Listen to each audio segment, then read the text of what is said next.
different thing here. Okay. Oh boy, this is gonna be interesting. Hello everyone, welcome back to another episode of Red Wine and Chaos. Sorry we missed you last week. Life is crazy. Right. We had a lot going on. We did. And summertime sneaks up on you. You know, like in a awesome and very busy way. yeah. Like, I know we have said it. I know we said it on this podcast before. I know we said it to each other. I know we said it in our group as friends that I'm not going to do shit this summer. I'm not going to make plans. I'm going to enjoy. My summer of this no. is my summer of no. I'm going to do. And literally every summer we may say that. And it never happens that way. It never happens that way. Constantly on the road. I felt like I lived in my car last week. Yeah. I did live in my car last week. 12 hours down, 12 hours back to Atlanta. Then 5 days later, 5 hours to Youngstown. Or Ohio, yeah. Yeah, Ohio, 5 hours back. So 10 hours in a car. And that was a solo trip. The first trip, I didn't have to do myself. The second trip, solo trip with the kids. And then Saginaw. And I'm just like all over the place. Yeah, I've been feeling like I've had something to do every weekend since school let out. We had LeVar's birthday party. Oh yeah, and then there was a whole birthday party that Yep, yeah. and then it was Father's Day weekend, and we were. Was that last weekend? Yeah, I was in Detroit. Yeah. This weekend I'm going to Wisconsin. Yep. The following weekend I'm back to Detroit. You are? Yeah, I'm going to that concert. Oh yeah. So it's just like all over the place. All over the place. Yeah, I'm gonna go reading this weekend. Laura and I texted each other. It was like late Wednesday last week, and I was like, "Hi, I forgot it was Wednesday." I pretty much was like, "Yeah, brain was fried," and I was on fucking vacation. Yeah, but I was doing so much. It wasn't a vacation. Right. It was. I'm all over the fucking place. Yeah, and it was Oliver's first week of the summer kids club that he's in, and so I was like a wreck about that because the end of the school year did not go well for us. Yeah, and I had a doctor's appointment that didn't go to plan. Nothing crazy is happening, but it just didn't go to plan, and so like I just was not. You were out of it too. My headspace was not there, and I legitimately forgot that it was Wednesday until John was like, "Have you guys recorded?" Oops. Nope. Oh, thank God for the executive producer. Where were you at, sir? Where the fuck were you at? He showed up to remind us, but, no help whatsoever. So, we're back this week. We're back. And, it is hot. It's so hot. I think, and to be in all honesty, the heat threw me off last week. Yeah. It was a bitch in this apartment. Oh, yeah. It was hot in here, trying to survive, basically lived at the pool, outside, didn't get out of the pool. There were days we didn't even, get out of the pool because I wasn't working. And so that threw, I think, everybody off. It was a hot-ass fucking week. Didn't want to go nowhere. Yeah. Didn't want to leave the house. I mean, luckily we have a pool now. Had I not, I can't imagine if I had been living in the other house still. Ugh. Yeah. So it was. But it's been really hot. Yeah. Here. We try not to bitch about it because we wait for. Yeah. Summer. We suffer. Yeah, we suffer for 9 months. Yeah, and then we're like, it's here, and then you try not to bitch about it, and you try to enjoy it, but my skin was screaming at me. It really was. I'm really proud of you for wearing sunscreen, though. Thanks.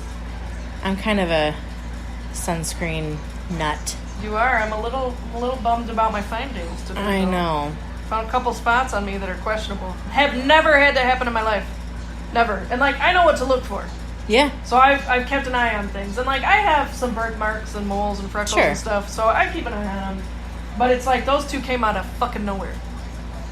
So I gotta get those checked. I'm proud of you for going to get them checked. I'm also a keeping up with your doctor's appointment nut. Yeah. So yeah, you cannot get away with anything over here when it comes to Ashley. You can't. You're going to wear sunscreen. You're going to go to the doctor. And she's gonna keep you in fucking check. You gotta make sure you're a healthy human being. And if you're not, I need to know if you're dying. I need to know. Because I need a plan. I need a plan. And I need action steps. So I came over to Lara's house today, and we went to the pool. Okay, we had a fun pool day. And we were talking at the pool about, like, how far the kids have come. Mm-hmm. And so Oliver is a really great example of that. When he was when he was like an itty-bitty baby, right? You just put them in the pool, and they splash around, and they tense up, and all babies do that, right? Mm-hmm. They're all good in the water when they're, like, itty-bitty. Mm-hmm. But when he was old enough to, like, wear a life jacket and understand what a life jacket was for, and that he could be in the pool without an adult holding him, mm-hmm. he still was having none of it. Yeah, it wasn't his thing. No. Which kind of bummed me out, because, like, I was a water baby. Mm-hmm. I grew up with a pool. I grew up on the lake. Like you, I was like water in your face. It's not that I don't like water on my face. I don't like the drip. I don't care if my face gets wet. I don't like the way it feels when it drips down my face. Okay, so if you get out, you immediately Right. I need a towel. Gotcha. Okay. So similar to Tamia. Yeah. Yeah, she literally got out of the pool today and was like, just wiped her face and then went back in. Yeah. No. I just need a towel nearby. Yeah. I am fine. Okay. But today, and for the last couple summers, I was really nervous because we have a pool in the neighborhood. And so I remember taking him to the pool, and I put his life jacket in our pool bag, and he's like, don't need it. I was like, I'm sorry? It's the first day the pool's open. You need your life jacket. Don't need it, Mom. I'm good. And, like, that was it. Mm-hmm. And he was doing flips today. Yeah, he's doing flips. Yeah, I body slammed him a couple times. I tried to anyways. I can't pick him up like I used to be able to. Mm-mm. None of these kids anymore. I can't pick them up anymore, which I'm like, Jesus Christ. My kid probably can pick me up at this point. I tried to pick him up and throw him the other day, and that was I just, he made a small splash. I barely moved him, But, yeah, it's crazy because he used to swim with me. Yeah. That was when he was okay with it when I was in the water with him. He used to swim with me. And he's literally doing flips off the deep end. Off the deep end now. It's crazy. It is crazy to watch him grow. It's great. My neighbors had, her daughter was here visiting from Kentucky, and they have a less than a newborn. Yes, honey. Sure. Newborn baby, 2 months old tops. Man, you smashed 2 plates of spaghetti. You earned that, Snick. Get one for Oliver, too, okay? Thank you. And I didn't even tell her that because she always gets on Philibart, too. I don't even tell her that. She's always getting one for her people.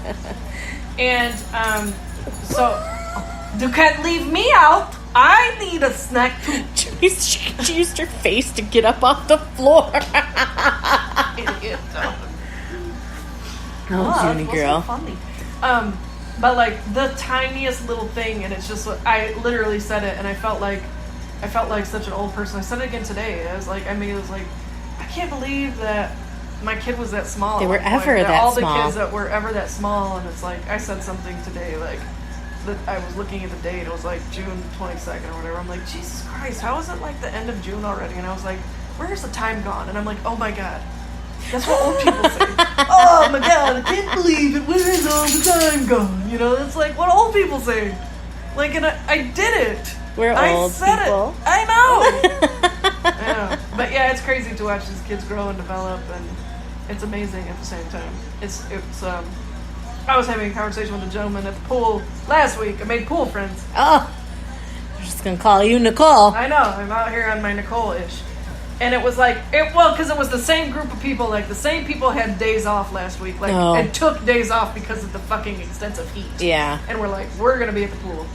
And this one guy was out there, and he was talking about, like, me and this other guy were like, we had kids, we both had kids. And then there was, like, this third guy, and he's like, me and my girl, we thinking about it. I don't really know what's holding me up, And we were like, well, it's cool. It's and both of our kids, me and this other guy, our kids were older. He had, like, a 16 and a 12-year-old. 13-year-old, and LeVar's 11 or whatever. And I said, well, it's amazing, and I said it's challenging all the way through.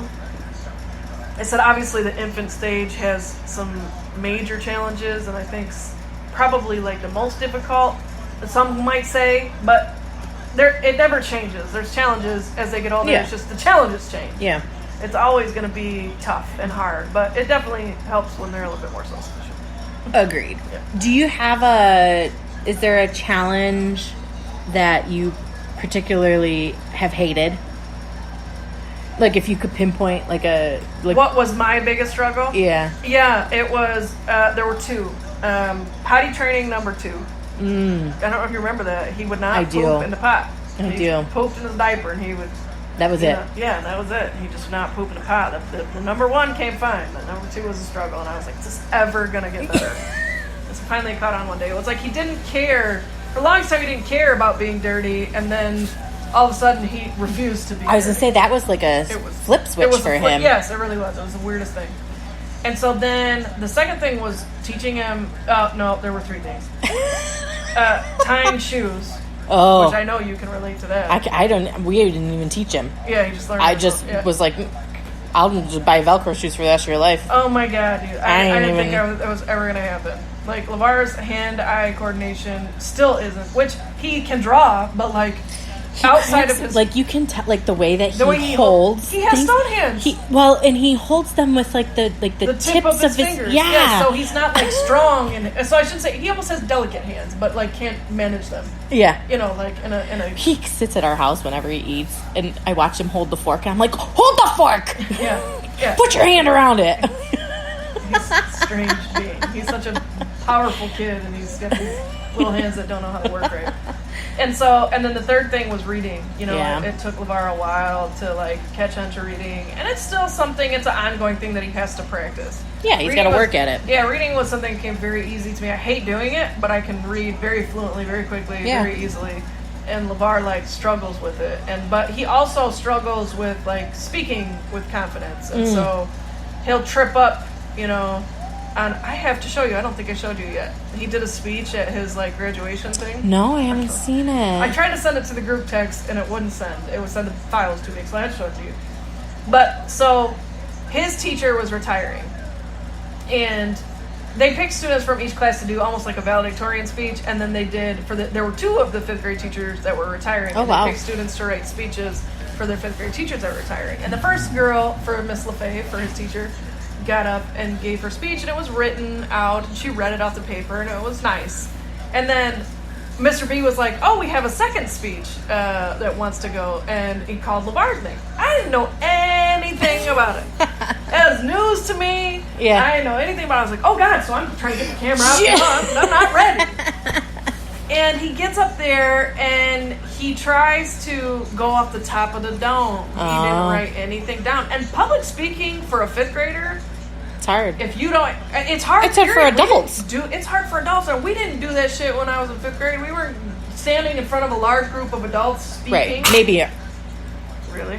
Maybe in front of our class. Yeah, maybe, but not like however many 100 or so parents at least in there, plus all your peers and other school officials, and so he tries to. Sorry, I don't mean to. Luda is on Price is Right. Oh, it must be like celebrity. Anyway. Prices, right? It is on at night. It's very strange. So anyways, he gets up there and he tries to, and he says something along the lines of, I'm really blessed to have been in Miss LaFay's class. She's a really nice teacher. And he says a couple of other things, and then he freezes. Like, freezes. And it stops speaking. And everybody's waiting. I mean, it was off of a movie. Yeah. And everybody starts clapping, and I was like, come on, man, you got it. And like, I hollered so he could hear my voice. Mm-hmm. And Mr. B, of course, Mr. B is his guy, walked up and rubbed his back and was like, come on, you got this, man, you got it. I'm right here with you, And so he froze because he started to get emotional. Like, LeVar's last day of school was very emotional for him. Yeah. And he started to get emotional, and so that's why he froze. And then he tried to pull it together. He said a couple more things, and then he froze a second time. Completely froze again. And everybody cheered him on, and he was like, well... And he had made a statement before he froze the first time, something along the lines of, well, I'm usually kind of a goofball, so something. And then he was trying to be himself and trying to speak from the heart, but all the other kids wrote theirs down. I think, obviously, he would have been more prepared had he done that, and he didn't.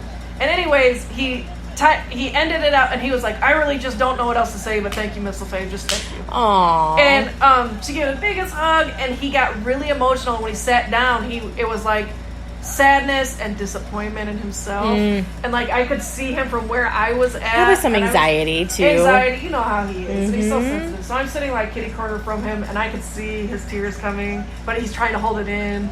And so he kind of looked back at me, and I was like, hey, good, love you, good. You know, and just kind of gave him the... Yeah. And he was fine after that. But, and then we all said goodbye, and they did this walkthrough, and so he says goodbye to his friends, and Mr. B says goodbye to him, and that was like, yeah. It was emotional for me. Mr. B was emotional. He'd been crying all day, and he gave me a hug, and he was like, I got him. If you ever need me, I got him. I am a phone call away. I got him for the rest of his life. Aww. And so we exchanged numbers so that I could text him. He told me he wanted to take him out to lunch when he gets back, you know, and just wants to be involved in his life. Yeah. He knows, you know, he's just that good of a guy. And so we get in the car, and LeVar like lost it. Oh, my He was sweet so baby. sad. He was so sad to be leaving that school, and so that was such a. But I got to show you the video. I was like, oh, Yeah, I want to see it. Yeah, so he just needs a little bit more confidence, a little more, a little more time, and I hope he gets a little bit more confidence speaking. He always kind of trips over his words if he gets nervous and stuff. So, anyways, but yeah, those were I know that was a long story, and I got off track, but those were my biggest challenges with him. Yeah, I remember the reading one. Yeah. I tried to be around to help with and our that. challenges were different because Oliver obviously has had no issue picking that up. No, Oliver read 15 chapters of a book today. Yeah, that's crazy. That's fucking crazy. I can't get LeVar to read like 2, and he was like, I'm done. And I can't, we can't keep enough books. Yeah, this is the same thing with Owen. The Owen's the same way. He was laughing at LeVar because they got those books from the book swap, and we gave Owen one of the books to use. Or to borrow or whatever to read. And, LeVar's 2 years older than him or whatever. And he comes and he says, we get back the next day, and LeVar's like, I'm on chapter 2. And Owen's like, I'm on chapter 13. What are you doing? And I'm like, and Sarah's like, knock it off. And Owen just no filter. No. On that kid whatsoever. And I was like, he just reads a little slower than you. That's all. He doesn't he gets it from his mom. He doesn't like to read, okay? We don't like to read. What can I say? But my challenges are not reading. That is not academics of any kind really are not a challenge. The first biggest challenge was the colic when he was an infant. I look back on that I don't know if we've really said it on the podcast, but it's not a secret to anyone in my life that I didn't want kids. Yeah. It wasn't the plan. It wasn't the plan. Right. I'm thankful that I have him, and I feel like he pushes me to be a better person every day. I don't want people out here thinking that I'm just a shit mom that didn't want kids, and so I just don't pay attention or care, because I do. But it wasn't my plan. So it took Oliver and I a little while to get used to each other and to kind of gel. Do you felt like I got a question for you? Sorry, I don't mean to cut you off, but no, I that's okay. wanted to know this because I didn't overly, but you know how some moms are when they're pregnant they feel super connected to their child. Did you feel that way? No, I didn't either. No, not even a little bit. I did a little bit probably, but I didn't have that overwhelming I think it helped once I found out he was a boy, but I think I spent a lot of time by myself pregnant, because I was pregnant early. Yeah. Earlier. I wasn't a preteen. Yeah. And so I didn't have that. I just didn't have that innate connection that some women talk about. And I didn't have it. One, because it wasn't my plan. Yeah, it wasn't mine either. Sure. So that might be why I didn't. I wanted to have kids, but that wasn't the other reason why I think I didn't feel connected is because I had a lot of problems when I was pregnant. Yeah. And so I never really got a chance to sit with it. Yeah. Because I was constantly dealing with something. I threw up for 16 weeks. I felt okay for a couple weeks, and then I got the beatus.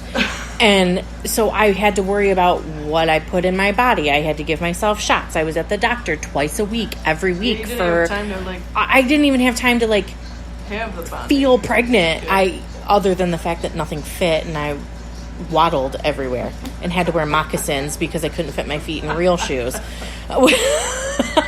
But like it was, I was like pre-eclamptic, and there just was so many things that was happening that I didn't feel that way pregnant, and I didn't. And then when I had him, my labor was really tough, and then we went like straight into colic, and it's like how do you connect with a colicky baby who won't stop crying? Yeah. Like how do you do that? So it took. And you had postpartum. I had postpartum depression really bad, and so you were fighting all the elements. I was fighting everything, and I didn't have a chance to connect or feel glowy. That just didn't happen for me. But that colic mixed with that postpartum depression, like that was. Yeah, that was tough. The biggest, yeah, that might have been one of the biggest. Yeah, for sure. That was a tough season for us. And then, this whole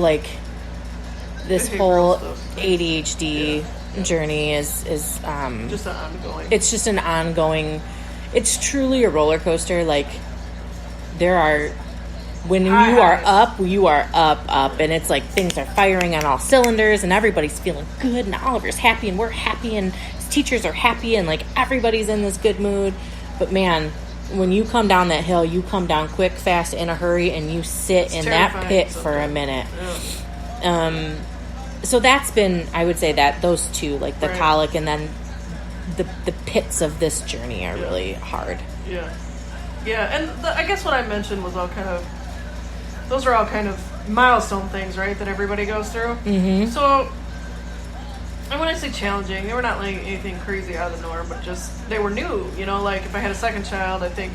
Well, sure. It might not... It's not in the baby books how you teach your kid to read. No. It's not in the baby books when they can master peeing on the potty but not pooping. Right. It's not in the baby books how to give your kid the confidence to speak with their full voice. Right. And there's not lesson plans for those. It's not something you can learn. Those are... And on a grander scale, the one thing I didn't mention that wasn't like a milestone thing that I think everybody probably maybe has challenges. Some, there are a number of people is like just co-parenting with somebody that you don't share a household with, that you're not in a relationship with, that you don't see eye to eye with on everything, and so having that not negatively impact your child, and figuring out how to navigate that is the biggest, as the ongoing biggest thing. We do a pretty good job overall, I say, I think as good as it can be for the most part overall, and we have a really happy, healthy, thriving child who loves both of his parents very much and has a good relationship with both of us, and we we keep him at the forefront of the way that we move and operate and what we do, and as he's gotten older, that's gotten easier. Yeah. We had to grow up. We had to change. We had to become more confident parents and make sure we're on the same team. And I saw something the other day that kind of sat with me, because I wasn't ridiculously young when I had Oliver. I was 28. But I feel like I was more like 22, 23, because that wasn't my plan. Yeah. So like I wasn't mature enough in that way yet. Right. But I saw something the other day that like you don't realize when you're a kid growing up that your parents are growing up too. Yeah.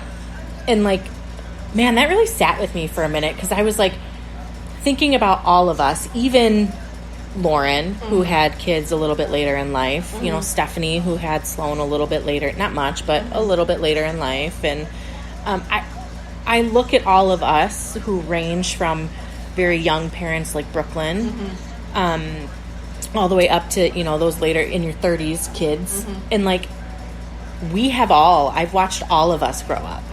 All 6 or 7 of us, that are in our circle, like we've all grown up in the same way that the kids are growing up. Yeah. You know who brought that to my attention? Who? My therapist. Huh. He brought that to my attention. I swear to God, I should have been a therapist in a different life. Yeah. You should have. You really should have. He brought that to my attention, you know, when I was dealing with some stuff and working through some things and, you know, looking back at my childhood and the way certain things that happened in my life impacted me. And he brought that to my attention, you know, like, your parents, you know, did the best they could at that time. And they grew and they changed and they, you know, and this. And so, like, giving grace to them and then now being a parent myself and giving grace to myself as I've grown. Like, I keep that in mind greatly, you know, which has helped me navigate all of it because I wasn't ready either. Shit. Like, again, I wasn't young. I was 25 when I got pregnant, but, you know, I wasn't planned. So, like, I wasn't prepared. Right. So I wasn't prepared mentally, emotionally, right. You know, financially, you know, knowing all the things, you know, doing all the research. I did my best to catch up and be ready by the time, but there's no fucking book for everything. And, you know, it's, and it changes. It changes from kid to kid and from situation and from day to day. And, but you navigate it the best you can as you go, and you pick things from your people and your circle, and you have a whole circle, you have a whole tribe.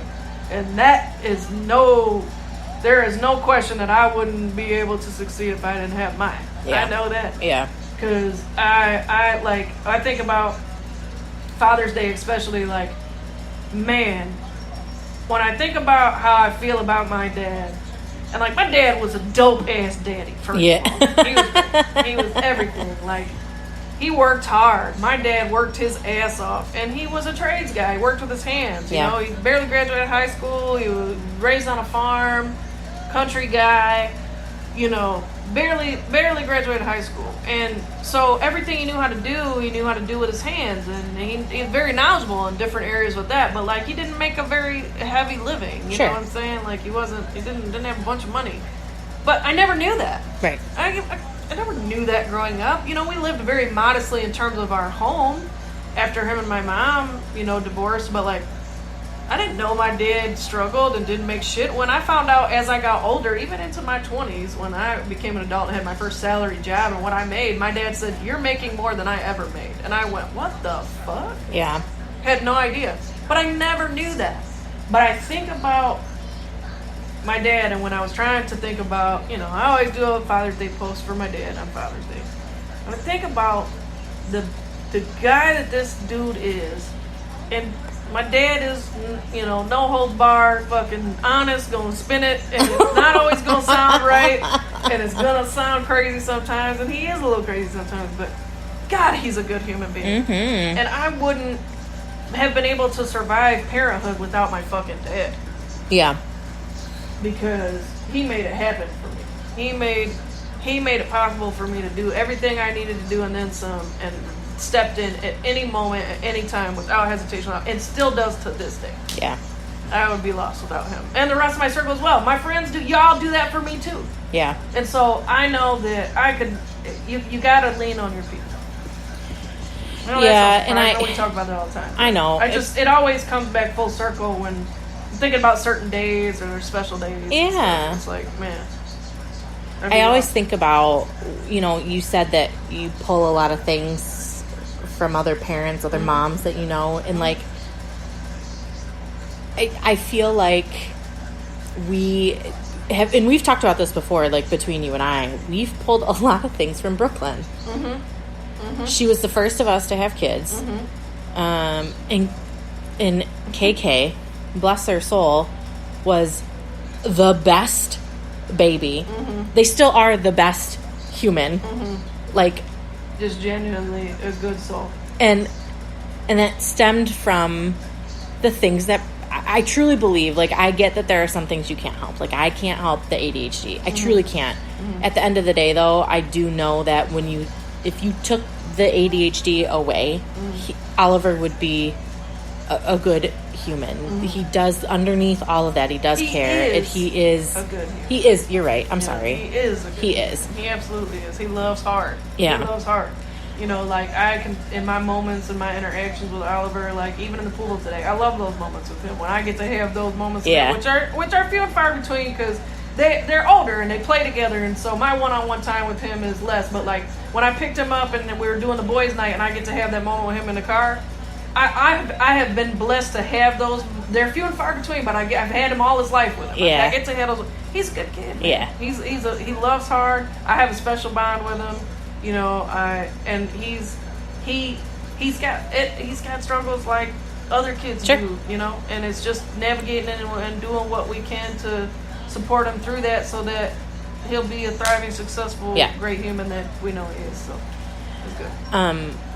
But back to Brooklyn, like the way that she kind of paved the way. Yeah, like she was always. I remember her always being so calm and very like level-headed. I know that she got up. You know, we all do, right? We all get upset and we get mad and we scream and we holler and like that's just part of being a person that's growing up as well. You know, we all have to learn how to control our emotions sometimes. But she always was so like, whenever she had to discipline KK, I remember she always used to pull her real close and she'd get real like right down on KK's level and like whisper in their ear like, if you don't knock this shit off, it's going to be bad. I took that straight out of her book. Yeah. And I did that to LeVar when he was little in the store. And I pulled him close to me and I said, if you don't stop, I'm going to whoop your butt when we get home. And he goes, no, Mama, don't do it. Don't whoop me. And he yelled at the top of his lungs in Meyer in front of everybody. He told the neighbors that story the other day. That's my favorite story. I tell that story all the time. I took Brooklyn's page out of her book and I did it to my kid. And of course, it backfired. Not the KK. I didn't get the KK response where they probably just sat there and, you know, as amazing as they are, went, okay, Mom, you know, I'm like, no, Mama, don't do it. No. Like I beat his ass or something. Just like when I took him to the barber recently, and the barber was talking about my son Mo did this. LeVar like, would you? And LeVar's like, no, I wouldn't do that. I don't want to be buried in a grave. I want to live the rest of my life. And the barber's named Chris. He looks at me and he was like, damn, he got a good, healthy fear of you. And I said, you would think I beat this kid all day long. I said, I could count on one hand. I just got to look at him. Yeah. And he goes, well, you did something right, Mom, because he got a healthy fear of you. And I was like, you're damn right. I fit right in here. You would have thought I beat his ass. No, Mama, don't do it. That's my favorite LeVar. I have two favorite stories. That's my favorite of LeVar. And my favorite of Oliver's, because this is right, they were both at the same, kind of relatively the same age when these stories happened. And my favorite story of Oliver, when he said some stupid ass shit, was when we were at Chuck E. Cheese for LeVar's birthday. Do you remember this? So John had brought, at Chuck E. Cheese you get the stamps on your hand. And John had brought Oliver, so they got the same stamp. I came later, I got a different stamp. John left early, so now I'm left with a different stamp than my kid. And they wouldn't let me out with him, you know, because they checked stamps. And they were like, ma'am, you guys have different stamps. You can't come out. I was like, this is... I explained the situation. My husband brought him early. I came later. Like, I promise this is my kid. Like, I showed pictures on my phone. I did all the things. And she looked at Oliver and she said, do you know who this is? And he goes, no. Of course. So then she was like, ma'am, is there anyone here that can... I was like, Laura! we were dying. You're like, of course he said no. I don't know that lady. I don't know. Can you tell? She don't look none like... I was going to say, we don't look alike. She's trying to take me out of here. That lady's Mexican. I got blonde hair, blue eyes. I don't belong to her. I told him. I ain't got nothing to do with her. So Laura had to come over and vouch for me. Yeah, that shit was hilarious. I threw the party. Yes, they are related. They took me like fucking 20 minutes to get out of Chuck E. Cheese. It was crazy. That was I mean, I'm grateful, right? Good thing they do their job. Like, I got to see it in action. But they were very, very determined to make sure that he was not leaving with a stranger that day. That shit was hilarious. No, I don't know her. Nope. And he couldn't have been... How old was he? Like maybe 3? Yeah, he was young because we ain't done a Chuck E. Cheese party in quite some time. Yeah. Yeah, he would have been at most 4. Yeah. Yeah, that shit was funny. I don't know. He been sassy since he was conceived. Oh man, these children, these kids. It was nice to like reminisce today. I know. It's like it was kind of like, we had Father's Day. I didn't spend Father's Day with my dad. Like, my dad is notorious for, it's just another day. You know, gas is high. Yeah. I'll see you next weekend, or I'll see you when I see you next. And I'm fine with that. I'm used to that. Now, if I had LeVar, it'd be a different story. We all know this.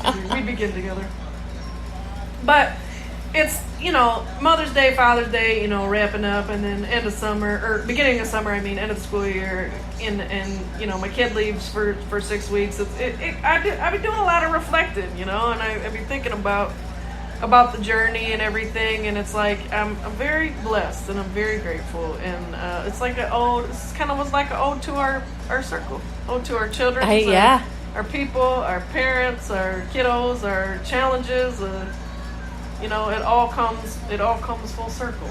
And it's just, I feel like for me sometimes it's good to kind of go down that memory road, if you will, because it reminds me of the things that I do right, which I lose often.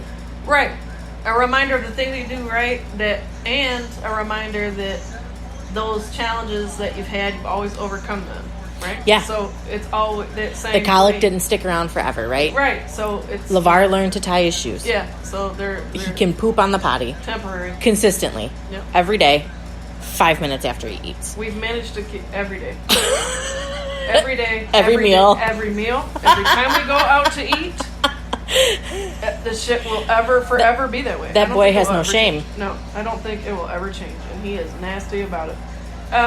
But what was I going to say? Oh, I had it to my tongue and I forgot it because of poop. Oh, I think you were going to say at the end of the day, we've kept him alive. Oh, yes! Yes, the twin tingle. That's exactly what I was going to say. We managed to keep both of them alive.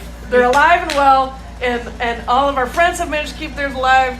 It's just fingers crossed. We just keep going. Just a few injuries along the way, but preteens and teens, and this is where keeping them alive part gets kind of scary. Well, pray for me because it's going to be worse. I've been praying for you since I met you. I'm praying. First of all, I pray for all my people, but I've been praying since I met Oliver. I'm at Oliver too. Because if his go-karting is any indication of the rest of his life, I'm gonna need some extra insurance policies. They should consider making people sign waivers. People like us. Oliver rode the go-karts at LeVar's birthday party for the first time solo. He's always done it. Great job. He did a great job till the end. They're trying to corral him in there, and he was like, "Oh hell no, I'm not done." And bob and weaved out of like 2 other go-karts and the stopper that they put up there is to keep you from going another lap. And dipped around everybody. And he didn't hit a single thing. He didn't break nothing. He Mario Andretti the fuck. It was impressive. And I didn't even know he did it. And Ashley was like, dude, he almost took out. It was done so. Yeah. I'm not even surprised. It was awesome. He was I ain't done. If anybody can do it, it's him. If anybody can pull it off. I'm actually proud of him a little bit for that. YOLO. He's like, you're not going to tell me when to come in.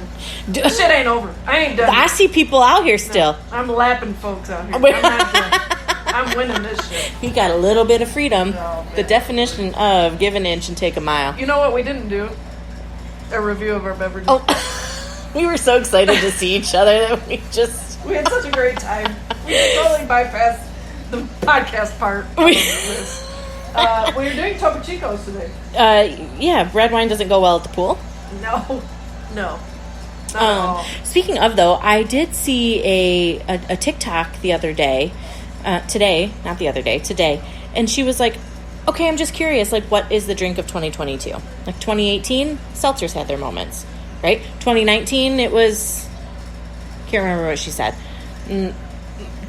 Like, she went through all the years, and she was like, you know what, 2022, I don't know what it's going to be, but I feel like sangria needs its moment. Yeah. So, I'm with it. I'm on board for I love a great Sangria Summer. I am too. I'm all for it. I had that sangria cocktail at Jack's when we went last week. It was pretty good. It was a little on the sweet side. I would prefer a red sangria. I would too. We got plenty of bottles to experiment with. We should do that next time. Let's just look up a bunch of sangria recipes. And that can just be our summer reviews? Yeah. Perfect. Yep. Sold. We have to use those bottles. I know. John is going to kill us. I just got another shipment. Yeah, we have to. Okay. John's going to kill me. He's just mad because he can't drink any. I know. With his 75. When does that end? His birthday. Oh, good. Oh, thank God. Anything planned for his birthday? No. No. We should plan something. Yeah, we're going to have to get him wasted. He's probably going to get fucked. He's going to turn into crazy. I'm not going to take care of him. I'm going to let him sleep on the lawn. Yeah, okay. Yeah, let's keep it at the house. It's probably a good idea. Probably a good idea. Because he'll go disappearing. He hasn't drank in 75 days. It's not going to be good. He gone. There you go. He wore his shirt today that Georgia bought him. The If Found. If Found return to... Hashtag I found John Rock. Oh, Lord. Sangria Summer. Sangria Summer. We're bringing it. Hashtag Sangria Summer. All right.